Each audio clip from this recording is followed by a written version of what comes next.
For nearly 4 decades, Samuel Dawson had made a living from the same waters, casting his nets in the familiar tides. But now the ocean had gone silent. The fish had vanished, and with them the lifeblood of his small coastal town. With one final desperate attempt to salvage his failing business, Samuel set sail, only to pull up something far stranger than fish. A mysterious metal cylinder lay tangled in his net. By the following morning, his quiet fishing village would be swarming with military personnel. Welcome to Tales of Kindness. I'm so glad you're here, where we celebrate the power of kindness in every moment. If you enjoy this space, please like, share, and subscribe. It helps keep our community growing. Now let's get started. Samuel Dawson navigated his aging boat, the Evelyn Rose, through the misty morning waters. Named after his late wife, the vessel had seen better days, just like him. The years had left their mark, but he continued onward, his hands steady on the wheel despite the deep ache in his joints. He didn't need fancy technology to know these waters. Every reef, every shifting current was etched into his memory, a knowledge honed through a lifetime at sea. But something had changed. The ocean he knew so well had become unfamiliar. With a weary sigh, Samuel pulled up another empty net. "Nothing," he muttered, shaking his head. For the past year, the fish had been disappearing, first in small numbers, then all at once. The other fishermen blamed it on climate change, pollution, or the deep-sea trawlers that passed through occasionally. But Samuel wasn't convinced. It wasn't a gradual decline. It was as if something had driven the fish away overnight. And now his time was running out. The bank had given him 30 days to catch up on his loan, payments, or surrender the Evelyn Rose. His daughter, Claire, had offered to help, but his pride wouldn't let him take money from her. She had her own life to manage, her own responsibilities in the Navy's intelligence division. He wouldn't burden her with his failing business. Steeling himself, he turned the boat toward deeper waters. He rarely ventured this far. The cost of fuel made it impractical. But desperation made a man bold. Casting his nets one final time, he waited, his heart heavy with uncertainty. Then an unexpected resistance. Samuel braced himself, gripping the winch as he hauled in the net. The weight was wrong, too heavy, too solid. As the catch broke the surface, his stomach clenched. There were no fish. Instead, a strange metallic cylinder gleamed under the sunlight, tangled in the netting. It was about the size of a beer keg, with small antenna-like protrusions and an odd digital display flickering on one side. The markings on it weren't in English. They weren't even in a language he recognized. "What the hell are you?" he muttered, struggling to lift it onto the deck. The moment he touched it, he felt it, a faint but steady vibration like a heartbeat. His first instinct was to throw it back into the sea. He'd heard stories of fishermen pulling up unexploded military ordnance or barrels of hazardous waste. But something about this device made him hesitate. It didn't look like trash. It looked intentional, deliberate. After securing it to the deck, Samuel turned the Evelyn Rose back toward the harbor, the sky already darkening as the sun dipped below the horizon. As he docked at the nearly empty pier, an old friend, Peter Hargrove, called out from the fuel station. "Another bad day?" Samuel sighed. "Worse than that. Found something strange out there. Could use an extra hand getting it off the boat." Together, they loaded the heavy cylinder into the back of Samuel's rusty pickup truck, covering it with a tarp. He didn't know why, but he had a feeling this wasn't something he wanted too many people seeing. At home, in the small workshop beside his house, he examined the device under better lighting. The strange symbols looked vaguely like Eastern script, though he couldn't be sure. More concerning were the intricate circuits visible through a small damaged panel, and then, as if on cue, his phone rang. Seeing Claire's name on the screen, he smiled. "Hey, sweetheart." "Dad," she greeted warmly. "Just checking if it's still okay for me to visit tomorrow. My leave got approved." "Of course. Actually," he hesitated, "I found something today, something strange. Thought you might have some insight." She chuckled. "What is it? A deep-sea monster?" "Something like that," he replied, glancing at the mysterious object. "I'll show you when you get here." The next morning, Claire arrived bright and early. She had the same sharp eyes as her mother, a look of intelligence and quiet strength. As soon as she laid eyes on the cylinder, her demeanor shifted, her casual curiosity replaced with sharp focus. "Where did you find this?" she asked, her voice neutral but firm. Samuel explained everything, the declining fish, the deeper waters, the moment he pulled it from the net. Claire listened intently, occasionally taking photos with her phone. "Dad," she said finally, "this isn't just some lost equipment. This is military-grade technology." "American?" She hesitated. "I don't think so." "Deep?" "Let us know in the comments below." Samuel explained everything, the declining fish, the deeper waters, the moment he pulled it from the net. Claire listened intently, occasionally taking photos with her phone. "Dad," she said finally, "this isn't just some lost equipment. This is military-grade technology." "American?" She hesitated. "I don't think so." Stepping outside, she made a call. When she returned, her expression was unreadable. "There are some people coming," she said carefully. "They'll need to secure this device." Samuel frowned. "Who, the Coast Guard?" Claire exhaled. "Not exactly." Minutes later, the distant hum of helicopter rotors filled the air. 3 black SUVs pulled up to the house, followed by another vehicle carrying specialized equipment. The men who stepped out weren't in uniform, but they carried themselves like soldiers. A tall man approached Claire. "Lieutenant Commander Dawson," he greeted her formally. She nodded. "Commander Wright, this is my father, Samuel Dawson. He's the one who found the device." Commander Wright turned to Samuel, his expression unreadable. "Mr. Dawson, we need to secure the object you recovered and ask you some questions." Before Samuel could respond, the team moved with precision, setting up equipment and scanning the cylinder. Within minutes, his small workshop looked like a classified operations center. Commander Wright explained the truth.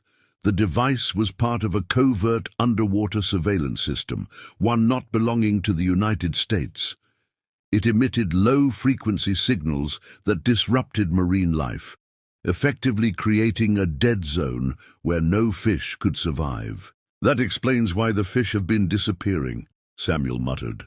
The realization settled heavily in his chest. The very thing that had been killing his livelihood hadn't been nature or luck. It had been deliberate. The team needed more information. They needed someone who knew these waters better than any map or satellite scan. "We'd like your help," Commander Wright said. "Your knowledge is invaluable." Samuel thought about the empty docks, the struggling fishermen, the life he had built on these waters. "If these things are why my village is dying," he said finally, "then I want them gone." Over the next few days, Samuel guided the military team to the locations where he suspected more devices were hidden. His instincts were right. One by one, the surveillance devices were found and neutralized. And then something incredible happened. 2 weeks later, the Evelyn Rose set sail once more. When Samuel pulled up his nets, they shimmered with silver, the largest catch he had seen in over a year. Word spread quickly. The other fishermen set out, their boats returning heavy with fish. The village, once quiet with despair, buzzed with renewed hope. Later that evening, Claire sent him a message. "All devices removed. Fish population should continue recovering. Proud of you, Dad." Samuel smiled, tucking his phone into his pocket. For the first time in months, the weight had lifted from his shoulders. He was still a fisherman, that would never change, but now he was something more. A guardian of the waters he had always called home. As the sun dipped below the horizon, casting a golden glow over the harbor, Samuel sat on the edge of the dock, gazing at the bustling scene before him. The town had come alive again. Boats, once left idle due to the vanishing fish, were now being prepped for the next day's work. Laughter and conversation filled the air as fishermen exchanged stories of their record-breaking hauls. The marketplace, which had been struggling for months, was now thriving, with vendors selling fresh catches, their stalls overflowing. For the first time in what felt like forever, Samuel felt at peace. He had spent his entire life measuring his worth by the weight of his nets, by the number of fish he could haul in each day. When the ocean had seemingly turned against him, it had felt personal, like it was rejecting him. But now he understood. Something unnatural had disrupted the balance of these waters, and in helping to fix it, he had not only saved his livelihood, but also restored the very heartbeat of his town. A familiar voice broke his thoughts. "You're a hero, you know," Claire said, sitting down beside him. Samuel chuckled, shaking his head. "Just an old fisherman who happened to be in the right place at the right time." Claire nudged him playfully. "That's not how Commander Wright sees it, or the Navy. You helped expose something they never would have found without you. And because of that, they want you to keep helping." She handed him an envelope. Samuel opened it, his brows furrowing as he pulled out a formal document. It was an offer, a consulting position with the Navy, Coastal Domain Awareness Consultant. The details were straightforward. He would continue fishing just as he always had, but he would also keep an eye on anything unusual, foreign equipment, environmental changes, unidentified activity. And for his efforts, he would receive a generous stipend, enough to ensure that the Evelyn Rose would never be at risk again. He stared at the paper for a long moment. "You're saying they want to pay me to do what I've always done?" he asked, a note of disbelief in his voice. Claire smiled. "They want to pay you because no satellite, no sonar, no high-tech gadget can replace the knowledge you've built over a lifetime. You see things their technology never could." Samuel exhaled, running a hand through his graying beard. The weight of uncertainty that had lingered over him for months was finally lifting. He wasn't just surviving anymore. He had a purpose, a way to protect the waters that had given him everything. He looked up at Claire, gratitude filling his chest. "You had something to do with this, didn't you?" She grinned. "Maybe a little." He chuckled, shaking his head. "You're just like your mother, always looking out for me." Claire squeezed his hand. "She would have been proud of you, Dad." Samuel swallowed the lump in his throat, nodding. "I think she would have been proud of both of us." 2 weeks later, Samuel stood at the bow of the Evelyn Rose, breathing in the crisp ocean air. The horizon stretched endlessly before him, the waters alive once more. He cast his nets, feeling the familiar resistance as they sank into the depths. When he pulled them up, the shimmer of silver nearly blinded him. Mackerel, sardines, even a few larger fish. His biggest catch in years. On the dock, Peter Hargrove and the other fishermen watched in awe. "It's like magic," Peter marveled. "The fish just came back overnight." Samuel shrugged. "Ocean works in mysterious ways." Peter clapped him on the shoulder. "You've got away with the sea, Sam. First, you helped the government find their fancy equipment. Now, you're pulling in the biggest hauls we've seen in years. People are saying your instincts saved this town." Samuel didn't respond right away. Instead, he looked around at the harbor, at the generations of fishermen before and after him, at the boats that would sail for years to come because their waters had been restored. He had spent his life believing that his worth was measured in the fish he caught. But now he understood. His true value was in something far greater. A guardian of these waters, a protector of the unseen. And for the first time in months he felt truly at home. The sea was calm, the morning sun casting golden streaks over the gentle waves as Samuel Bennett guided the Clara June out of the harbor. It had been 2 weeks since the Navy's specialists had removed the strange devices from Fairhaven Bay, and the transformation was undeniable. The fish were returning, the village was reviving, and Samuel had found a purpose beyond fishing, one he never saw coming. Though the Navy team had left, Samuel's new role as a Coastal Domain Awareness Consultant had just begun. His official duty, to continue what he'd always done, observe the sea. But now, instead of just fishing, he was keeping an eye out for anything unusual, anything that didn't belong. And as he sailed past the now thriving fishing grounds, something in his gut told him that this was far from over. As he cast his nets, the radio crackled. "Morning, Captain Bennett," came a familiar voice. "This is Lieutenant Carson. How's the water looking today?" Samuel smirked. He still wasn't used to being in direct contact with military officers. "Clear as ever, Lieutenant. Fish are back, boats are back. Feels like the old days again." "Glad to hear it," Carson replied. "But stay sharp. We intercepted some strange signals last night. Could be nothing, but we'd rather have your eyes out there." Samuel's grip tightened on the radio. Understood. As he pulled in his net, the familiar shimmer of silver greeted him.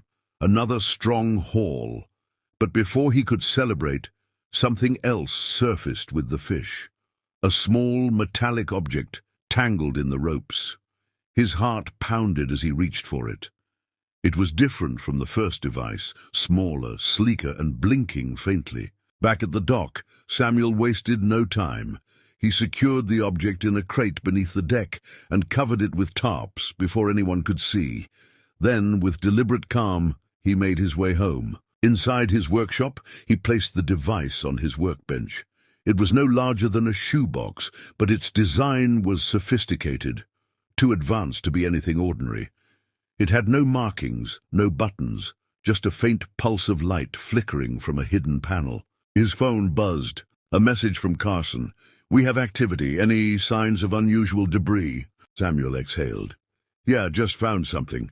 Not sure what it is yet." Seconds later, the phone rang. "Samuel, listen carefully." Carson's voice was urgent. "We need to secure that object immediately. Stay put. We're sending a team." Samuel looked down at the strange device. A soft humming sound had started, barely audible. Whatever it wasn't just a piece of lost equipment. And as he watched, a series of numbers began to appear on its surface. Coordinates. Coordinates leading somewhere offshore. By the time Carson and his team arrived, Samuel had already mapped the coordinates onto a nautical chart. They pointed to an area far beyond the usual fishing routes, deep, uncharted waters. "We need to go out there," Samuel stated firmly. Carson exchanged glances with his team. "It could be a trap." Samuel leaned over the map. "Or it could be a clue. Something tells me this isn't over." After a tense discussion, Carson finally nodded. "All right, Bennett, but we go together." As night fell, the Clara June, now carrying a small tactical team, set out toward the coordinates. The further they went, the more unnatural the water felt. The waves were eerily still, the air thick with an unshakable tension. "We're here," Samuel announced as they reached the location. The team activated their scanning equipment. What they found made everyone freeze. Beneath them, something massive lay on the ocean floor. It wasn't just another device, it was a structure. As the scans revealed more details, it became clear this was an underwater facility hidden in the deep. The devices Samuel had been finding were only the beginning. This was the source. "This changes everything," Carson muttered. Samuel clenched his jaw. He had thought his discovery would bring closure, that removing the devices would restore Fairhaven's peace. But now he saw the truth. Something far bigger was at play. And for the first time in his life, Samuel knew his fight to protect these waters was just beginning. "They're locking onto us!" one of Carson's men shouted. Samuel didn't hesitate. He slammed the throttle forward, pushing the Clara June to its limits. The boat surged over the waves, but the vessel kept pace effortlessly, gliding just beneath the surface, shadowing their every move. Then suddenly, it disappeared. No splash, no dive, just gone. The pulse stopped, the air cleared, and just like that the sea was silent again. Samuel exhaled, gripping the wheel with trembling hands. Carson pressed a hand to his earpiece. "Command, the unidentified vessel disengaged. We need immediate retrieval and debrief. Static." Then, "Copy that. Exfil team inbound. Get Bennett back to port." Carson turned to Samuel. "We're pulling you out, tonight." Samuel frowned. "I'm not leaving." "Yes, you are." Carson's voice was firm. "This isn't about one fisherman and his village anymore. Whatever's down there, it's bigger than you, me, or Fairhaven." Samuel knew he should walk away, let the professionals handle it. But something about that vessel, about the signal, told him the fight for these waters was far from over. He wasn't just a fisherman anymore. He was a guardian, and no matter what came next, he wasn't going to back down. The Clara June docked in the dead of night. The harbor, usually a place of comfort, now felt like a stage set for something much larger than Samuel Bennett had ever imagined. Carson and his team moved quickly, escorting him away from the boat and into an unmarked SUV parked near the docks. Samuel barely had time to process before the door slammed shut. "You're not safe here," Carson said, his voice low. "If they sent one of those things after us, they'll be watching." Samuel stiffened. "They? Who the hell are they?" Carson didn't answer. Instead, he nodded toward the driver. "Take us to the outpost." The vehicle pulled away, weaving through the quiet streets of Fairhaven. Outside, the town slept peacefully, unaware of the secrets brewing just beneath the waves. But Samuel knew one thing for certain. This was just the beginning. The SUV arrived at a secure facility tucked deep within the forest outside town. The place was a far cry from a standard military outpost. No clear signage, no official insignias, just a reinforced structure hidden from prying eyes. Inside, a handful of high-ranking officials waited, men and women in suits, some in naval uniforms, others with no clear affiliation. Their expressions were grave. Carson motioned for Samuel to sit. A woman stepped forward. Early 40s, sharp gaze, a presence that commanded attention. "Mr. Bennett, I'm Special Agent Evelyn Cross." She slid a file across the table. "I need you to tell me exactly what you saw." Samuel hesitated before opening the file. Inside were satellite images, classified reports, and sketches of unidentified submersible craft, one of which looked exactly like the vessel that had chased them. His stomach tightened. "They already knew." Cross leaned forward. "You're a fisherman, Mr. Bennett. But tonight you stumbled into something much bigger. That vessel wasn't built by any nation we recognize. It's part of an unknown force operating in these waters." Samuel's pulse quickened. "What do you mean, unknown?" Carson exchanged a glance with Cross before answering. "We've been tracking anomalies in Fairhaven Bay for over a year now. Strange acoustic signatures, missing equipment, and now an active vessel." Samuel frowned. "And you let people fish here. You let my village think the ocean just stopped providing." Cross's expression didn't waver. "If the public knew the full scope of what we were dealing with, panic would spread. We couldn't risk that." Samuel clenched his jaw. "What are they doing down there?" Cross hesitated, then placed another image in front of him. This time it was a thermal scan of the ocean floor. Beneath Fairhaven Bay, hidden beneath layers of rock and sediment, was an enormous structure. Not a wreck, not a base, a city. Samuel's blood ran cold. The air in the room felt heavy. Samuel exhaled, trying to steady his thoughts. "You're telling me there's an entire, whatever that is, under the bay, and nobody knew?" Cross's lips pressed into a thin line. "Someone knew." Samuel looked at her sharply. "What do you mean?" Carson answered this time. "We believe the facility, this hidden structure, has been occupied for decades, maybe longer, and whoever's down there has been watching us." Samuel shook his head. "That doesn't make any sense. If they've been here that long, why act now?" Cross slid another document across the table. "Because we disturbed them." Samuel's breath caught as he scanned the report. A classified naval operation just 3 months ago had sent unmanned drones into the depths of Fairhaven Bay. Only one drone returned. The recovered footage? Corrupted. Samuel sat back, exhaling slowly. "So what do you need me for? I'm just a fisherman." Cross studied him carefully. "You know these waters better than any of us. We need eyes in the field, someone who can recognize when things aren't right. If these entities are becoming active, we need to stay ahead of them." Samuel hesitated. His life had always been about the sea, about his family's legacy. But this was something else entirely. And yet, he thought about the Clara June, about his fellow fishermen struggling to make ends meet, about the mysterious silence that had stolen the ocean's bounty. Maybe this was his fight after all. He met Cross's gaze. "I'm in." Cross nodded. "Welcome to the team, Mr. Bennett. From now on, you're not just a fisherman. You're the first line of defense." Samuel Bennett barely slept that night. His mind raced with everything he had learned, the hidden city beneath the bay, the unidentified vessel, and the fact that something, or someone, had been watching them for decades. Morning arrived with the familiar scent of salt air, but the village felt different. People were going about their routines, unloading crates, preparing nets, laughing over cups of coffee at the harbour cafe. They had no idea. Samuel's phone buzzed, a message from Evelyn Cross. "Meet me at the dock, bring the Clara June." Samuel exhaled sharply, grabbed his jacket, and made his way to his boat. Cross and two operatives in plain clothes were already waiting. Carson wasn't with them this time. As soon as Samuel climbed aboard, Cross handed him a sealed case. "Inside, you'll find a sonar scanner and a depth tracking device," she explained. "Your job is simple. Take us to the coordinates we provide, act natural, and keep your eyes open.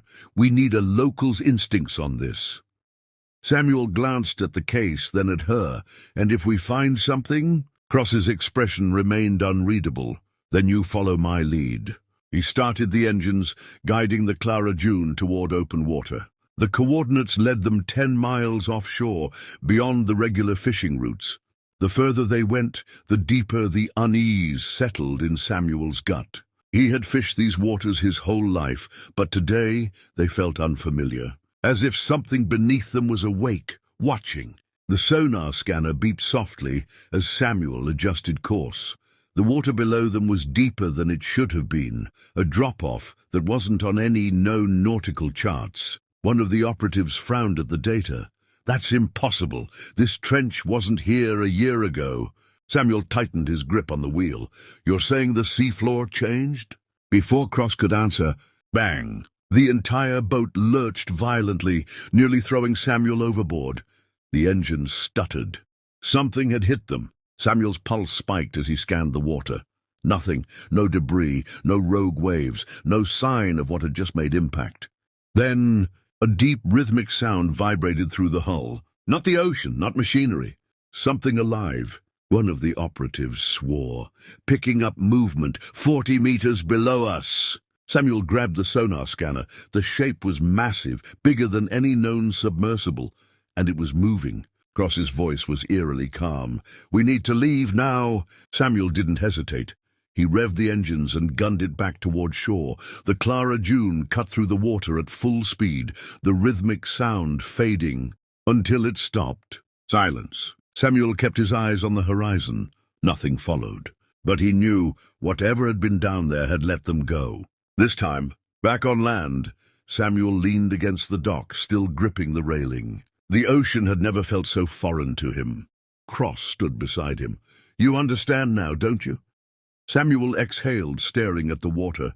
"They're not just down there. They're watching us." Cross nodded.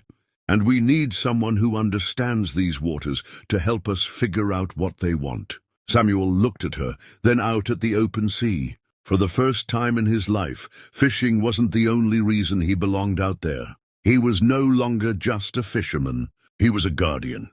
Samuel Bennett spent the rest of the afternoon staring at the sea, lost in thought. The rhythmic sound, the massive moving shape on the sonar, something deep beneath these waters was awake. His entire life had been shaped by the ocean. He knew how to read its moods, sense an incoming storm before the sky darkened, feel the shift in currents that others couldn't. But now, for the first time, the ocean had spoken back. And he had no idea what it was trying to say. A familiar voice pulled him from his thoughts. "You're quieter than usual, Sam." He turned to see Evelyn Cross, her arms crossed, as she leaned against a dock post. "That thing out there," he muttered, rubbing his forehead. "It knew we were watching, and it let us go." Cross nodded but didn't speak. That silence said everything. They weren't just investigating some anomaly in the deep. Something was investigating them too. Samuel followed Cross back to the small makeshift command post the government had set up in an unassuming storage facility near the docks. Inside, monitors displayed sonar scans, satellite images, and old maritime records. Carson, the agent Samuel had met the first day, was waiting for them. He motioned to a large table where a satellite image of the bay had been marked with red circles. "We've detected at least 5 anomalies," Carson began. moving, coordinated, always just outside our best tracking zones. Samuel narrowed his eyes. Like they know where you're looking. Dawson gave a humorless smile. Exactly. Cross handed Samuel a file. We need someone who understands this water better than our tech does. Someone who can get close without drawing suspicion. Samuel opened the folder. Inside was a contract. A formalized consulting position with the agency, much like his previous deal with the Navy. But this was different. This wasn't just about tracking foreign equipment or protecting fishing territory. This was about something far older, something unknown. You want me to spy on the ocean? Samuel asked dryly. Dawson smirked. More like, listen to it. Samuel glanced back at the image of the bay, at the red circles marking the deep. The logical part of him screamed to walk away, go back to fishing, to normalcy. But another part, the part that had felt that deep vibration through the hull of the Clara June, knew there was no going back. Not until he found out what was really waiting below. Samuel grabbed a pen and signed the contract. The next morning, Samuel was back on the Clara June, heading toward the eastern shelf, one of the marked locations on the agency's maps. His job was simple: act like a fisherman, report anything strange. Simple, except nothing about this was normal. His boat drifted over the designated area. He cast his nets, letting the ocean swallow them. The depths below were eerily quiet. No fish, no currents, no birds circling. Samuel frowned. He had seen this before. A dead zone, a place where sea life avoided as if instinct warned them away. He checked the sonar. A shadow moved below. His pulse spiked. It was back. The same rhythmic vibration echoed through the hull of the Clara June. Not hostile, not aggressive. Almost like a signal. Like a greeting. Samuel grabbed his radio. Cross, I think it knows I'm here. Static, then hold your position. We're monitoring. Samuel exhaled, gripping the wheel. He wasn't just a fisherman anymore. He was the first point of contact between his world and whatever was waiting in the deep. As the first light of dawn broke over Fairhaven Bay, Samuel Bennett remained at the helm of the Clara June. The rhythmic vibration that had marked his every encounter pulsed steadily beneath him, a silent heartbeat of a mystery that had now become his life. Today, he decided, he would face that mystery head-on. Guided by the coordinates and his own instincts, Samuel steered into a narrow channel where the water grew mysteriously warmer, as if welcoming him. The sonar scanner now displayed a clear, steady echo, a presence moving slowly through the deep. Unlike before, there was no surge of fear, only an overwhelming curiosity and a sense of destiny.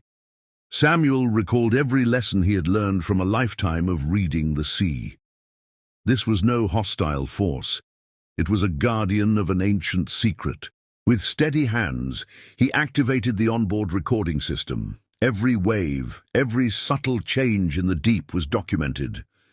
Then, in a moment that felt both inevitable and surreal, the Clara June drifted toward a massive shadow emerging from the gloom of the underwater trench.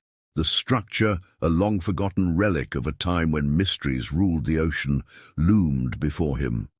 Its walls were etched with patterns that defied modern logic, telling stories of civilizations that had once thrived beneath the waves. In that silent communion between man and mystery, Samuel felt an inexplicable kinship.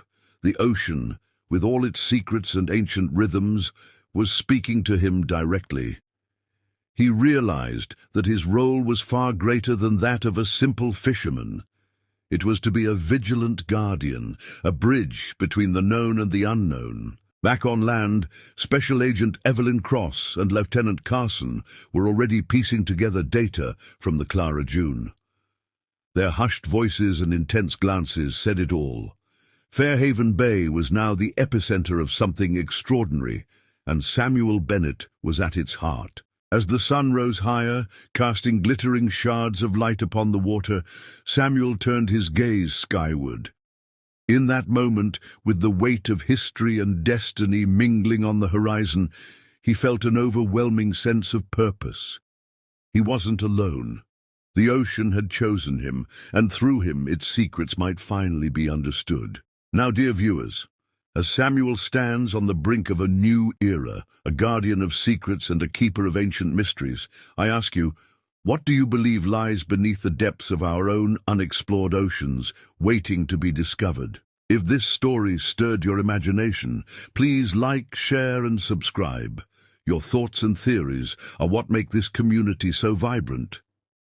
What do you think is the true nature of the guardian in the deep? Let us know in the comments below.